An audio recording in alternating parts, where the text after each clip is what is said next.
Read that, Miss Kendall, because that was funny to me. Abraham and Sarah were old by this time, very old.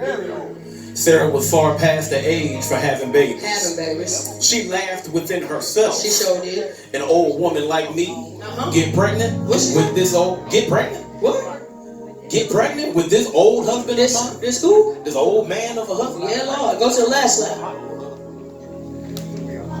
Last slide, Gregory. Sarah lied. She said, I didn't laugh. I ain't laugh. Because she was afraid. But he said, yes, you did. You laughed. Come on. He did what?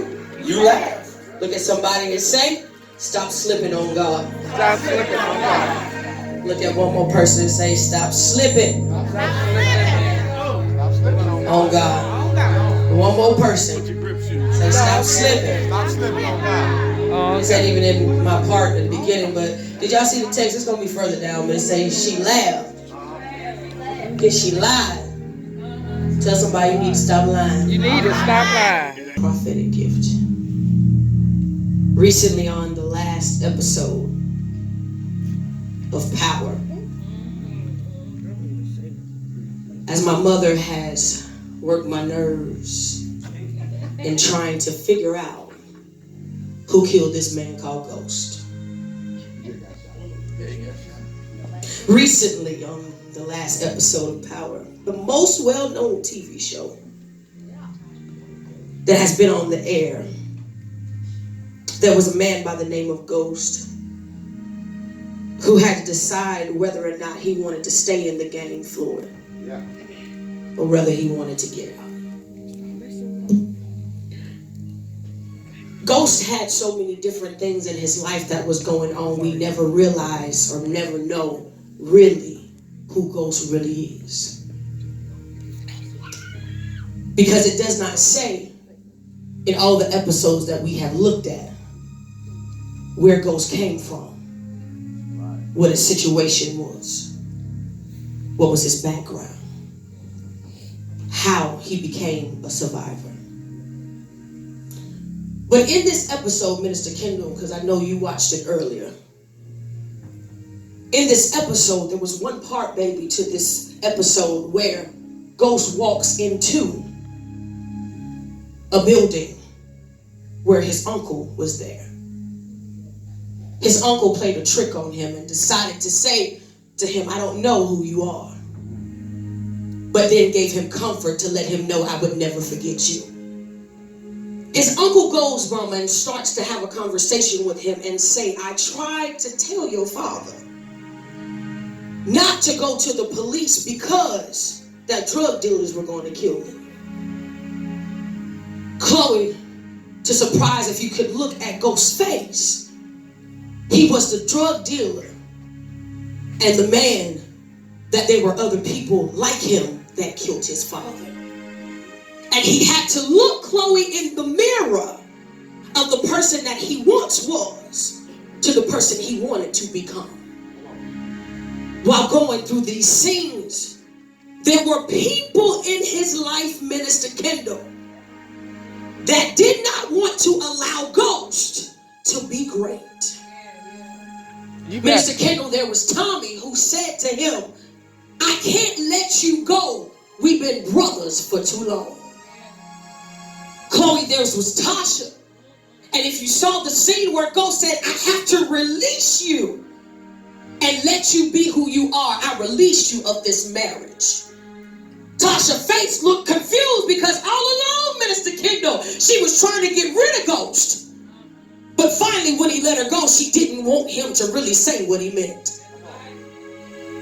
Minister Kendall, there was Tyreek. Tyreek should have got a butt whooping long time ago. But Tyreek, he told his father, you ain't my father. You taught me how to lie. You taught me this game. But one thing he didn't realize, Ghost was very smart in what he did because he set up a kingdom for you to not have to go through the game. I'm getting to it. You're going to understand it in a minute. Not only that, there were different people. Dre was in this series.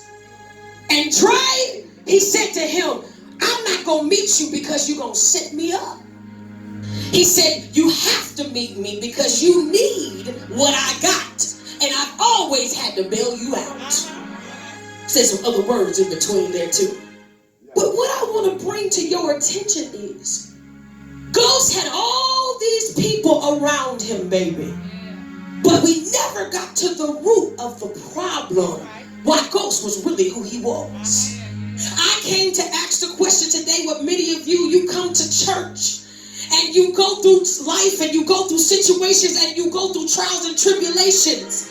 And you really want a breakthrough, but have you really dissected the seed of why you are in the shape that you are in? We many times want to cut the tree off, Audrey, but we never get the root of the problem.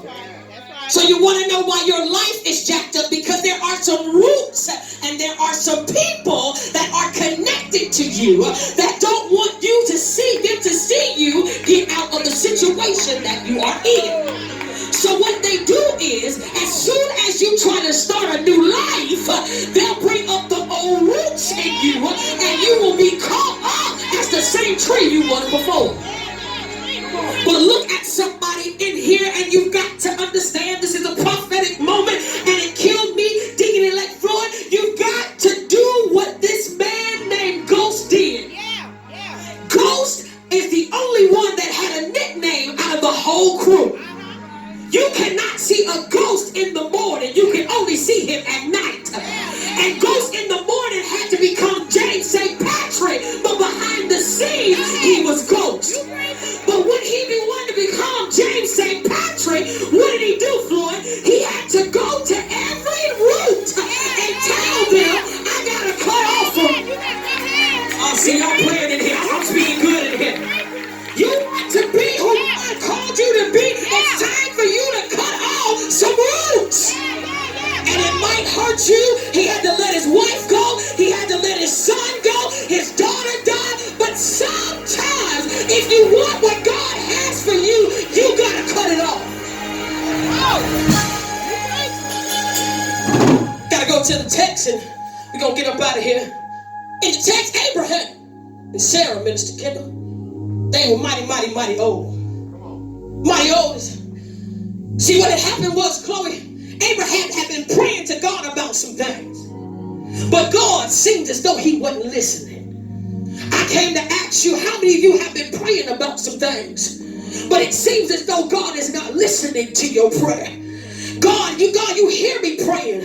God, you hear me asking for a breakthrough. God, you see me crying. And then God has a nerve to show up and tell you you're getting ready to have something greater than you ever expected. Have you ever been in a position like Abraham, that even this week alone you had to cry your last tear? That you felt all by yourself? But good God Almighty, Mama, Abraham knew that there was another promise on the other side of the room. But look at this right here. Look at this right here, Mama. There was a woman by the name of Sarah, his wife. Baby, she was eavesdropping on God's conversation. Look at somebody, say, mind your own business. Because what God is telling me ain't none of your business. So, what she was saying that Sarah was listening in on God's business. And God said to Abraham, he said, your wife is getting ready at 90 years old to have a baby. Y'all go catch it in a minute. She laughed, Minister Kendall, but she laughed. But first of all, she asked in another translation, she said, can I be pleased or can he pleasure me anymore? Is what another translation says. Can he pleasure me anymore? You gonna catch it again? Can he pleasure me anymore? See, he didn't say, she didn't say, can God pleasure me? She said, can my husband pleasure me anymore? Oh, let me switch it. I know you're thinking about sex and all that, but let me tell you something. It's the people in your life, your friends, your relationship, they are not pleasing you anymore. You are giving out more than what you are receiving. And God said, stop getting pleasure for things that don't deserve your pleasure. You're giving out more. You're drained and you can't even get the breakthrough. You got got so many distractions in your life, you can't even get a breakthrough. You don't even know which way to go. You smiling from keep crying. You sit in the car and you don't even want to get out the car because you're so messed up. And you don't want everybody to know that you messed up. And you don't know what to do. Everybody's pulling you from one direction to the other direction. And God is saying, when are you going to let me please you and turn your situation around? I was in the garage. Oh, you can give it to me, Dave. You don't got to stay straight.